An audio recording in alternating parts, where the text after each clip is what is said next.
Darkness, my old friend, I've come to talk with you again. Hai korang, Assalamualaikum. Welcome back to my channel. Kepada yang baru dalam channel aku, terima kasih sudah singgah ke channel aku. Kepada subscriber aku, terima kasih sudah menonton video aku lagi dan lagi. Sebelum aku start cerita, aku nak minta maaf dulu sebab aku buat korang tunggu-tunggu video ni kepada orang yang memang tunggu video aku lah kan, kata aku perasan pula. So aku nak ucapkan terima kasih sebab sentiasa support aku, sentiasa menanti video aku sampai DM aku. Kadang ada orang terfikir aku ni sihat ke tak sihat. So setiap kali aku post video lambat, mesti aku akan cakap benda yang sama kan. Sebab aku terlalu menghargai sebab korang menanti video aku, korang suka dengar share aku. So aku macam terharu sangat dan aku minta maaf sebab aku buat korang tertunggu-tunggu. Sebenarnya bukan niat aku nak buat macam tu, tapi sebabkan macam sebelum ni aku pernah cakap lah, kalau aku free aku akan post. Tapi bila aku ada beberapa komitmen, aku tak sempat nak post. Aku minta maaf sangat-sangat. Dan baru-baru ni mak aku tak berapa sihat. So dah beberapa hari dah mak aku tak sihat. Aku agak tak berkesempatan. Dan aku mengharapkan jasa baik korang untuk mendoakan kesihatan mak aku. Semoga mak aku kembali pulih seperti biasa. Terima kasih. Tanpa membuang masa, hari ni aku nak share dengan korang pengalaman aku yang berkaitan dengan tidur waktu senja. Okay, to be honest, tidur waktu senja ni memang tak bagus. Memang dilarang lah. Waktu tidur yang tidak sepatutnya kita tidur kan. Bukan sahaja masalah daripada kesihatan kita, mental kita, dia juga ada masalah dengan benda-benda yang tak berapa best ni, macam bisikan, gangguan dan sebagainya. Tapi memandangkan aku salah seorang yang daripada kecil memang aku nampak, dan aku nak cerita dengan korang pengalaman. Dan kalau untuk pengetahuan korang pun, sebelum ni aku pernah lah, maksudnya bukanlah sekali dua, banyak kali jugalah aku terbabas waktu tu dan aku tertidur pada waktu tu sebab terlalu penat. So aku lalui benda tu. Jadi aku rasa macam mungkin orang tak tahu kot, di samping kita nak jaga kesihatan kita, di samping kita tidak tak nak lalui, orang kata apa tu, macam yalah, kalau dalam Islam kan waktu-waktu tidur dilarang kan, tapi sebenarnya ada benda lain yang kalau orang yang boleh nampak, dia akan rasa macam benda tu gangguan lah. Jadi aku nak share pengalaman tu supaya kalaupun korang tak terfikir tentang benda tu, at least korang dengan cerita aku ni, korang macam teringat dan korang akan cuba untuk tidak tidur pada waktu tu. Mungkin boleh membantu, tak tahulah kan, tapi ni kisah aku.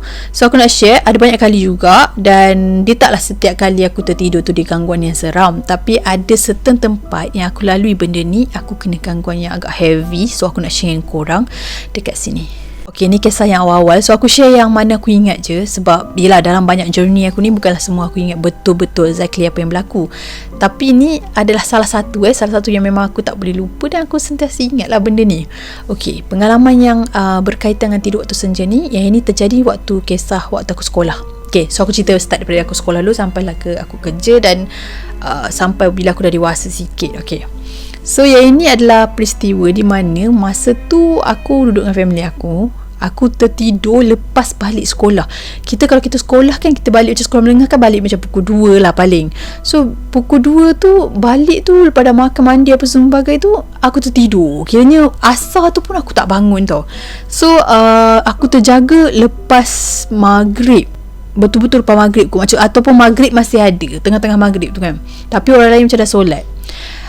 Bukan sebab mak aku tak kejut tau, mak aku dah kejut, bapak aku dah kejut, tapi sebab kita macam bangun kejap, so kita tidur mamai. Yang ni paling aku tak boleh lupa lah. Masa tu aku terjaga, begitu aku dah terbangun tu, aku nampak ada satu susuk tubuh, dia duduk macam duduk mencangkung tau. Lepas tu kuku dia panjang, dia duduk macam ni kan. Lepas tu mata dia macam terbeliak tengah memerhatikan aku. Lepas tu dia macam sengih macam tu kan. Dia memang betul-betul perhatikan aku. So bila kita bangun tidur, kita macam mamai nampak benda tu, kita macam terkejut tau. Jadi bila aku terkejut, aku macam bengang, marah, tiba-tiba emosi aku. Lepas aku tengok dia tu, macam aku jadi macam emosi aku sangat-sangat terganggu dan membuatkan aku rasa macam nak marah, menangis pun ya. So aku keluar daripada bilik tu, aku pergi kat ruang tamu. Aku nampak mak aku kat depan TV masa tu, pakai telekong lagi dengan kakak aku duduk something lah. Aku ni jadi macam beremosi. So aku macam kenapa tak kejut apa semua. Aku dah macam merengek yang ngada sangat. Lepas tu aku macam marah. Lepas tu aku jadi macam, kau ni kenapa gini? Kau faham tak? Macam nak bergaduh dengan kakak aku. So mak aku ni kata, itulah dia tidur senja lagi. Mak aku ni macam bising lah. Jadi waktu tu aku dah nampak lah kat situ, itu adalah satu impak. Bila mana aku tidur, aku terjaga, aku nampak benda tu, dan benda tu macam mengusik tau. Dia macam terjah aku supaya aku jadi macam gangguan mental tau. Aku jadi macam emosi sangat-sangat disebabkan benda tu. So aku bergaduh dengan kakak aku. Kisah tu berlaku dekat rumah lama aku. Dan macam korang tahulah, rumah lama aku tu kan macam problem sikit kan. Jadi lepas peristiwa aku marah-marah ni, macam mak aku bising lah, pergi mandi tu apa, solat pun tak, orang kerja tak nak bangun. Mak aku macam bebel lah gila-gila. Jadi masa aku nak pergi ke bilik aku tu, aku tengok benda tu dah tak ada. Jemaah yang tadi first aku bangun, aku nampak tu kan. So aku pun get ready nak mandi. Masa aku masuk toilet tu, aku dengar macam ada dekat telinga aku macam orang bisik-bisik, macam ketawa tau, macam ketawa sinis tau. So bila kita dengar macam tu, kita akan jadi lagi macam macam tu, kau faham tak? Macam stres kan. Jadi aku mandi. Masa aku tengah mandi macam tu, bila aku nak masuk bilik, aku konon-konon macam nak cover lah, nak solat kan. Waktu tu dah maghrib. So aku macam dah nak ambil telekong apa semua tu kan. Tiba-tiba aku terdengar macam ada orang bisik tau. Tak payah solat, tak payah solat. Macam bunyi macam dia melarang lah. Dia tidak semestinya disebut jelas macam tak payah solat, tapi aku nak beritahu kat korang faham yang dia menghalang aku untuk solat tu tau. Dia buat macam aku, macam dia bisik tu macam seolah-olah macam dia tak setuju lah untuk aku nak buat benda tu. Jadi bila aku dengar macam tu, aku jadi tak debut. Aku tu duduk diam. Aku duduk dekat bahagian katil tu. Aku termenung. Jadi berlalulah waktu maghrib. Kau nampak tak kat situ gangguan yang aku kena. So nak ceritakan, aku ni lagi teruk lah. Maksudnya macam bila mata aku nampak benda macam tu, so gangguan tu mudah dekat dengan aku apa semua kan. Bila aku tak fokus, bila aku macam lalai, bila aku macam maksudnya bila aku tak terdedah kan. Aku satunya rezeki aku ni sebab aku dikurniakan family yang sangat supportive, dan aku dapat family yang menegakkan. Maksudnya bila aku buat salah, dibetulkan. Bila aku tak buat sesuatu benda tu, dinasihat. Macam tu.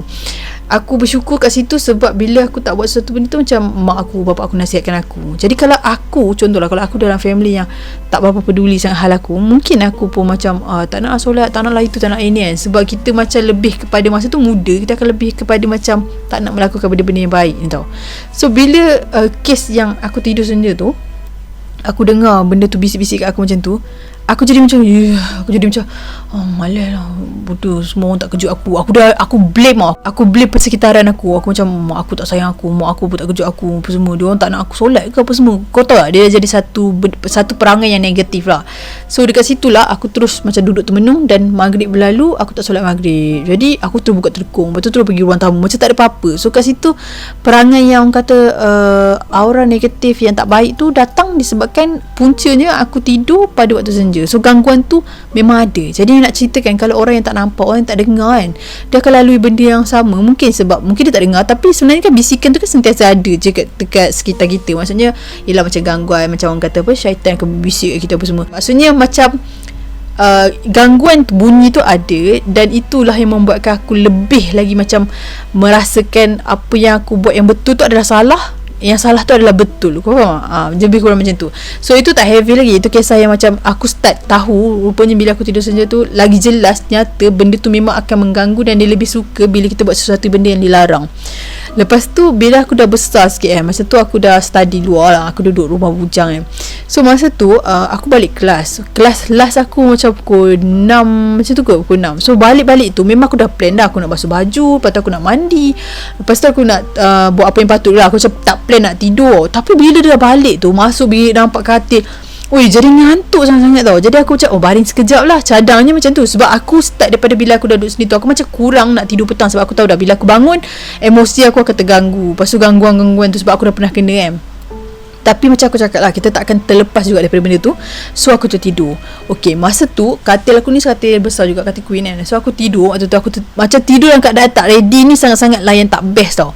Jadi masa aku terbaring tu, aku tidur tu, tiba-tiba macam rasa macam jatuh daripada tempat yang tinggi tau.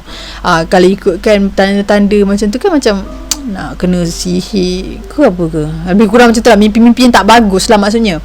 Jadi aku tersedar, aku macam tersentak tu, aku terus bangun macam tu kan. Bangun mengejutkan tak elok untuk kesihatan kan. Jadi bila aku bangun mengejut macam tu, tiba-tiba aku macam terpandang kat satu sudut tu kan. Aku nampak macam ada susuk tubuh macam seperti pocong di tengah. Dia duduk rapat macam tu. Betul aku macam aduh, pening kepala, kenapa aku tertidur ni kan. So bila aku nak bangun tu, dia ada lagi tau suara bisikan tu. Dia jadi macam, alah tak apa, kau tidur sekejap je. Dia bukanlah jelas macam cerita-cerita yang kau tengok macam orang kata apa, yang macam aku cakap tadi lah, gangguan syaitan nak berbisik ni. Dia bukan macam tu. Tapi ada satu nada, mungkin suara hati kita kot. Dia berkata, lah tak apa, tak ada apa, kau tidur sekejap je kan. Jadi aku jadi macam kuat mengatakan tu nak tidur balik. Jadi masa tu lah dia start dengan gangguan. So bila aku dah terdengar macam aku tu terlelap, tak dah lama lepas aku terlelap tu, tiba-tiba kata aku macam beralun tau. Jadi bila dah beralun, kita tak boleh nak tidur dah. Aku pun terjaga. Lepas tu aku, astagfirullahaladzim, macam mana aku boleh tidur ni kan? Lepas tu aku duduk, aku macam dah termenung sekejap. Aku nak pergi tandas lah, aku nak bawa towel kan. Jadi aku pelan-pelan pergi kat toilet aku tu. Masa kat toilet aku tu, macam aku pernah cerita kat sebelum ni, rumah yang aku duduk dengan kawan-kawan tu, toilet tu ada cermin tau. Aku pun nak basuh muka, nak gosok gigi. Masa aku tengah basuh muka tu lah, waktu aku angkatkan muka aku tu, aku nampak macam muka aku juga, tapi buruk sangat-sangat. Dia macam buruk, betul, mula-mula buruk. Betul, aku macam tengok aku jadi macam ralik tengok muka aku tu kan, buruk. Lepas tu dia jadi macam mencengkung tau, seolah-olah macam muka aku kurus sangat-sangat. Dia macam tu kan. And aku macam terkejut. Bila aku terkejut, aku kali ke tepi. Lepas tu aku pandang balik, masih sama muka macam tu. So aku jirus air kat muka aku. Aku tengok lagi sekali, tiba-tiba kelopak mata aku ni ke bawah ha. Aku rasa seram sangat masa tu. And aku memang sempat baling sabun ke apa kat cermin tu. Lepas tu aku keluar kejap. Lepas tu masa tu ada member aku kot. Lepas tu dia tengok, okey tak? Lepas tu aku cakap, okey. Lepas tu aku masuk bilik, aku ambil apa entah aku tak ingat. Lepas tu aku pergi balik. Masa aku pergi balik kat cermin tu, aku tengok muka aku dah okey dah tau. Dekat situ aku rasa macam, oh ini gangguan ni. Sebab hari-hari sebelum tak ada tau. Tapi bila kena macam tu, aku tahu lah mungkin sebab aku tidur waktu senja tu kan. So dah masuk waktu maghrib. Jadi waktu tu dah get ready lah, aku ambil wuduk apa semua. Aku pergi balik kat bilik aku. Jadi waktu aku nak solat tu, aku dah arahkan ke arah kiblat tu. Dekat tepi tu ada satu almari kecil. Kat atas tu ada Al-Quran aku. Kebiasaannya pun, kalau kita duduk dekat mengarah kiblat pun, kita akan nampak persekitaran tepi kan. Jadi Quran aku tu dia macam terbuka tau. Macam bukan terbuka, dia macam buka. Padahal cover Quran tu kan keras. Lepas tu dia terbuka macam tu, dia terselak-selak. Aku macam siapa pula selak? Sebab aku tak nampak tau jemaah tu. Jadi sebelum aku nak start solat tu, aku pun pergilah ke Quran aku tu, nak tutup balik lah. Bila aku buka tu kan, dia betul-betul terbuka dekat surah Yasin tau. So aku macam macam mana berjadi macam ni? Sedangkan tadi aku nampak, aku memang nampak dia punya cover tu terbuka, tapi hanya sekali sahaja. Dan aku tak nampak pun dia buka dekat muka surat yang Yasin tu. Tapi bila aku pergi nak tutup tu kan, aku nampak kat situ surah Yasin.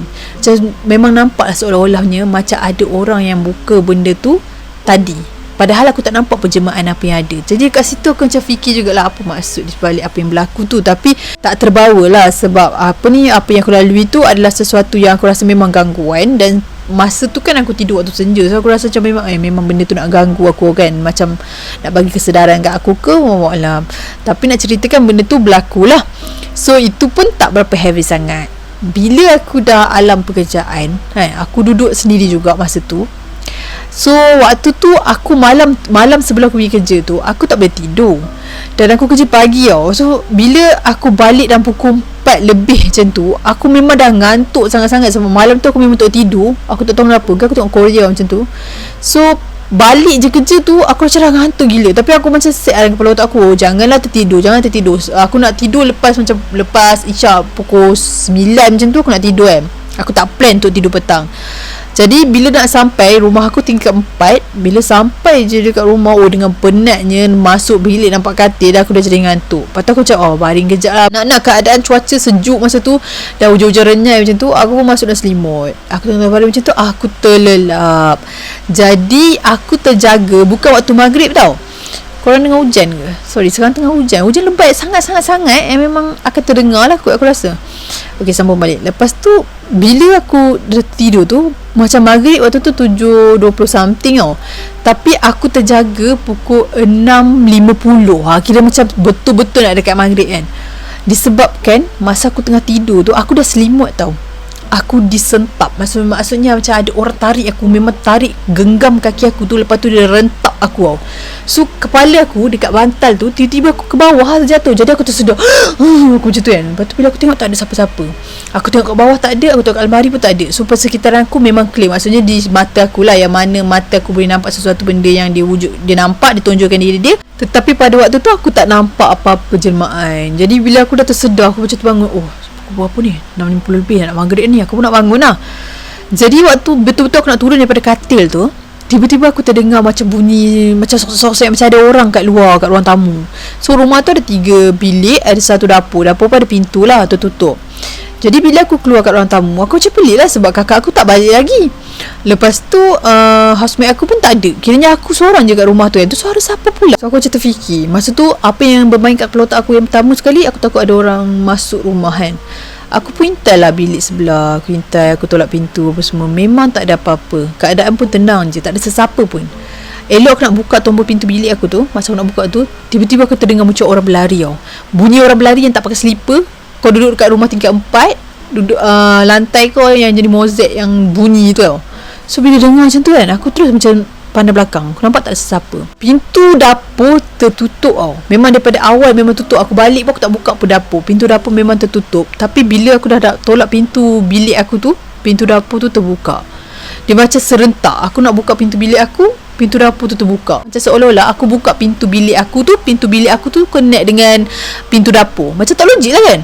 Tiba-tiba aku cakap, apa hal dia pun terbuka? Sebab kalau kata angin, memang dekat tingkap dapur tu terbuka, memang boleh ada angin. Tapi kalau nak ada angin, pintu yang dah tertutup, nak buka kena pulas dulu. Mana boleh buka sesaja kan. Jadi bila dah jadi macam tu, aku dah macam terfikir, gangguan ni kan. Aku pun cepat-cepat lari masuk bilik aku. Aku ambil towel, aku mandi. Tengah aku mandi, toilet tu masa tu dekat atap ada satu terbuka tau. Sebab masa tu sebelum ni ada tuan rumah nak buat entah repair apa benda kan. Jadi memang sampai sudah dia tak pasang benda tu. Memang terbuka lah, nampak lah kat atas tu sikit kan. So aku ni macam biasalah, bila ada benda-benda yang mencurigakan, aku akan pandang tau. Kejap-kejap aku pandang. Jadi masa tu, lepas aku dah settle gosok gigi apa semua tu, aku pandang lagi. Sekali tu, masa aku dah cuci muka, aku nak pandang atas tu, ada orang intai dan muka dia sangat-sangat buruk. Orang tahu tak? Muka dia macam, gigi dia hitam semua. Lepas tu, macam mana muka dia tu macam sangat-sangat buruk lah. Aku macam tak boleh nak describe kan macam mana buruk muka dia. Sebab bila aku cerita, aku macam terbayang. So aku jadi takut lah. Jadi macam itulah keadaan dia. Bila aku nampak, dia macam mengendap aku daripada atas. Aku terjatuh sebab licin. Jadi aku cepat-cepat siapkan, aku bawa mandi apa settle, aku terus keluar. Lepas tu aku perasan tau, maknanya bila kita dah nampak ada orang memahati, bila kita nak keluar tu, kita nampak lah benda tu macam benda tu masih ada. Kita dapat merasakan kan. Aku cakap keluar, masa aku dah keluar tu, aku nak tutup lah pintu toilet tu. Jadi masa aku nak tutup pintu toilet tu, seolah-olah dia menarik balik tau. Pintu tu keras, tak boleh nak tutup. Aku pun lepaskan je, aku terus pergi ruang tamu. Aku pergi kat ruang tamu, aku duduk. Aku nak tunggu kot kawan aku balik kan. Jadi tengah-tengah aku tunggu macam tu, tiba-tiba aku dengar bunyi macam orang main orang main bukan piano, biola. Aku terdengar bunyi macam tu tau. So aku macam fikir, mana ada benda tu, mana ada dalam rumah. Dan tak ada siapa pun. Jiran aku kat rumah tu, depan tu seorang tu je. Tapi masa tu dia balik kampung kot, sebab rumah dia memang kosong. So aku dah faham lah, ini mana datang bunyi ni kan. Tak apalah, aku pun tunggu maghrib. Bila dah azan, time azan, tengah-tengah azan tu, bayangkan aku dah masuk bilik, aku nak solat tu. Masa aku masuk bilik tu, aku tengok sejadah yang dah sediakan dekat tepi tu, dia dah macam berlipat tau. Tapi dia berlipat je dibentuk macam 3 segi tau. Dia macam kan sejadah biasa kita lipat 2 macam tu kan. Tapi dia dah macam terbuka, tapi dia buka tertutup satu. Seolah-olah macam memang ada orang usik. Sedangkan mana ada orang usik, aku seorang je dekat dalam bilik tu kan. Bila aku dah nampak macam tu, aku dah tahu dah dia macam nak main. Jadi habis je azan tu, aku nak start solat, pintu kat bilik tu ada pintu beranda luar. Kat situ lah bunyi orang ketuk-ketuk. Dia macam dia ketuk-ketuk. Pintu tu bergerak-gerak tau. Padahal angin tak ada tau masa tu. Aku terus solat. Sampai lah tahiyat akhir semua, dah baca doa, bunyi tu dah tak ada. Jadi aku ingatkan habis kat situ je lah. Aku macam terfikir, tu kerana aku tidur senja ke? Sebab bila aku kena rentap masa tidur tu, memang aku rasa dah benda tu ada dalam bilik tu. Cuma dia tak menunjukkan diri. Cuma sekali tu je lah dekat dalam toilet yang dekat bahagian atas tu aku nampak kan. So waktu nak tunggu isyak, biasanya aku akan mengaji. Jadi waktu tu aku tengah duduk dia nak mengaji macam tu, tiba-tiba beg kakak aku jatuh daripada almari. Almari tu tinggi, so barang-barang kat atas tu ada banyak barang-barang kakak aku.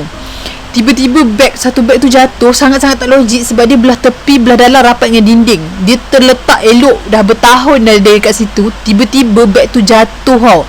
Bila beg tu jatuh, kertas-kertas semua terkeluar. Aku pun masukkan semua-semua. Aku macam pelik, siapa pula yang gerakkan ni? Ada binatang apa-apa ke? Aku dah macam, janganlah buat hal kan. Dengan kita dah sibuk macam tu, tiba-tiba ada kerja lain pula datang kan. So aku masa tengah aku nak cari kertas-kertas macam tu kan, aku nampak ada satu macam, dia lebih kurang tangan lah, tapi sebenarnya rupa dia bukan tangan. Rupa dia macam macam nak cakap, macam tangan cicak tu, tapi bukan macam tangan cicak. Dia tak ada jari yang cukup 5 ke apa ke. Dia macam ada 3 macam tu lah. Dia macam 3 tapi berbentuk seperti tangan lah. Dia bergerak laju macam tu, tapi dia bengkok, dia bergerak macam tu. Lepas tu dia masuk dekat bahagian tepi meja makeup kakak aku tu. Dekat tepi tu ada tu sampah. So dia pergi kat situ, lepas tu dia hilang. Mula-mula aku macam terfikir benda tu adalah binatang, mungkin macam cicak apa semua Aku dah risau, oi benda ni apa, benda apa ni, ada binatang apa ni. Aku takut lah benda-benda macam tu. So aku pergi kat dapur, ambil penyapu. Masa aku nak masuk kat bilik tu, benda tu dia macam berubah jadi macam seperti bentuk anak ayam, duduk kat depan pintu, warna hitam tau, duduk kat depan pintu yang nak ke arah beranda tu. Dia duduk kat situ. Bila aku nak pergi tu, aku nak pergi dekat tu, aku nak pergi sampai bawa penyapu tu, hilang. So aku cakap, oh benda ni jemaah kan. Tapi masa tu aku tak lah, bukanlah aku tak takut langsung. Aku takut, tapi aku tak adalah setakut itu. Sebab aku nampak benda tu tak berapa, dia tidak menyerupai benda-benda yang menyeramkan yang memang aku nampak. So aku macam, oh mungkin benda tu gangguan lah. Jadi aku duduk diam. So aku pun nak sambung nak pergi mengaji. Jadi masa tu aku start dengan baca Al-Fatihah. So aku start dengan surah Al-Baqarah tu kan. Tiba-tiba ada yang ajuk suara aku. Aku memang dengar lah ajukan tu. Bila aku stop, dia pun stop. Bila aku teruskan, dia teruskan. Aku dah macam, oh benda ni memang ada ni. Macam mana ni? Aku tunggu sampai kakak aku balik. Bila kakak aku dah balik, kakak aku balik macam lepas maghrib macam tu, kakak aku balik. Okay, kakak aku macam riuh lah. Okay, bagi makan apa semua. Lepas tu dia nak mandi. Masa kakak aku nak mandi tu, kakak aku ni jadi mandi, dia buka pintu tau. Sebab kita orang je dalam bilik tu. So bila dia buka pintu, sambil-sambil dia cakap dengan aku. Sebab dia ni pun boleh tahan juga penakut. Jadi dia sembang-sembang aku, ni dia sembang aku. Okay, macam okay. Lepas tu tengah-tengah borak-borak dengan dia macam tu kan, baru aku perasan yang sebenarnya kakak aku ni, dia duduk dekat dalam toilet tu dengan benda lain. Benda tu memang ada dekat toilet. Masa aku mandi tu, rezeki aku dia tak turun, dia dekat atas. Maksudnya benda tu memang ada. So waktu kakak aku tengah duduk sibuk bercakap dengan aku tu, benda tu ada dekat bahagian bathtub. So aku macam, oh ni daripada tadi dia memang ada. Lepas tu okay, habis lah. Aku ingat tak ada apa-apa kisah lah. So malam tu nak tidur, macam pukul 9 macam tu lah aku nak tidur. Malam tu lah aku dapat mimpi. Yang aku mimpi tu, aku tak tahu mimpi ni betul ke tak, tapi itulah yang aku dapat mimpi, di mana aku nampak balik aku tidur siang tadi. Kau faham tak? Mungkin benda ni mimpi mainan gangguan jin je, tapi nak ceritakan benda tu dah berlaku kat aku. Kau faham tak? So aku rasa macam mungkin lah itu tanda lah. Maksudnya macam dia nak bagi tahu lah yang macam kalau kau tidur lagi time-time macam tu, memang kau kena ganggu. Sebab mimpi yang aku lalui tu, aku macam mana, aku masuk rumah tu, aku masuk bilik aku tu, aku nampak aku tidur. So benda yang aku nampak kat dalam toilet tu, dia yang rentap kaki aku, dia yang tarik kaki aku tu. Masa dia tarik kaki aku tu menggunakan satu tangan tau, memang dia cengkam kat bahagian kaki aku. Sedangkan kaki aku besar juga, dia tarik, dia rentap macam tu. Aku pun tersedar. And aku nampak aku tersedar, aku terbangun tu. Lepas aku dah nampak aku tersedar, aku terbangun tu lah, aku terjaga daripada mimpi pada malam tu. So masa tu dalam pukul 11 lebih aku terjaga. Macam tu kakak aku tak tidur lagi. Aku terjaga, kakak aku kata, kenapa? Kakak aku macam terkejut sebab aku bangun mengejut. Aku duduk, aku macam fikir, ini mimpi, tapi benda ni aku dah lalui dah siang tadi. So aku faham lah benda yang aku mimpi tu adalah benda yang dekat dalam toilet tadi tu, jemaah tu. Tapi aku tak tahu macam mana nak buang dia. Aku macam tak tahu. Aku dengan kakak aku just mengaji, solat macam tu je kan. Kita anggap macam benda tu bukan dia hantar, dia hanya sekadar nak ganggu macam tu je. So lepas pada tu aku baca doa, aku tidur balik, alhamdulillah tak ada benda yang berlaku. So pokok pangkalnya tak kisahlah benda tu gangguan ke ataupun memang ujian untuk aku, macam Allah nak bagi biar aku nampak benda tu. So lepas ni kau janganlah tidur pada waktu-waktu macam ni kan. Apa pun yang berlaku kat diri aku tu, nak ceritakannya, memang tidur waktu senja ni, tidur waktu petang, orang kata dah nak ke maghrib, memang tak elok dan sangat-sangat tak bagus dari sudut kesihatan mahupun dari sudut gangguan. Sebab itulah aku kalau sekarang ni, bila usia aku dah macam ni, aku memang akan seboleh-bolehnya elak lah untuk tidur petang. Melainkan aku memang tak sihat sangat-sangat, memang untuk nak lari lah daripada terlelap juga ke keadaan terlebih terlajak kan. Kebiasaannya aku akan macam, aku akan macam elak sangat-sangat. Aku memang tak nak dan aku takut dan aku tak selesa keadaan sebegitu. So apa yang aku cerita kat korang ni, sikit sebanyak boleh buat korang kata-kata perangsang untuk korang yang kuat tidur petang ke. Eloknya elak lah. Dan aku tahu sebenarnya banyak daripada viewers aku ni yang jenis bagus-bagus, yang jenis macam dia tahu benda-benda macam ni. Sebab biasanya orang bila tertarik dengan benda-benda halus, tertarik dengan kisah-kisah seram apa semua, diorang lebih banyak berhati-hati dan diorang lebih banyak kepada pengetahuan ke benda-benda macam ni kan. So mesti korang tahu. Tapi sekiranya lah, ataupun siapa-siapa yang tengok kat sini anak-anak dia macam kerap tidur petang ke, kan ada je orang yang jenis kuat tidur siang ni kan, ataupun dia kerja malam so dia kena tidur siang. Tak salah benda tu, cuma waktu yang terlarang tu kita jangan tidur lah pada waktu-waktu macam tu. Tak elok kan. So tak payah buat lah. So inilah dari perkongsian aku. Sama ada benda ni boleh memberi impak yang bagus untuk korang ke ataupun tak, ia sekadar pengalaman yang aku nak cerita dengan korang, aku nak share dengan korang. So yang baik-baik boleh ikut, yang buruk-buruk tu jangan ikut. Dan sampai di sini sajalah perkongsian aku untuk topik ni, sebab kisah dia panjang tau dan banyaknya lebih kurang. Dan banyak lagi pengalaman-pengalaman yang berkaitan dengan tertidur ni. Bukan saja aku, kawan-kawan aku pun sendiri pernah share benda ni. Tapi aku rasa macam sebenarnya aku nak sampaikan point cerita ni. Jadi aku cerita yang sikit je. Yang selebihnya tu tengoklah bila-bila masa aku rasa macam lapang ataupun korang berminat nak dengar, aku akan cerita. So sampai di sini saja perkongsian aku. Sekiranya ada kesilapan dan perbicaraan aku ada terkasar bahasa, tergurus hati mana-mana pihak, aku minta maaf. Sesungguhnya yang baik-baik itu datang pada Allah Subhanahu Wa Taala. Segala kelemahan, kekurangan itu datang pada diri aku sendiri. Stay healthy, stay safe. Assalamualaikum.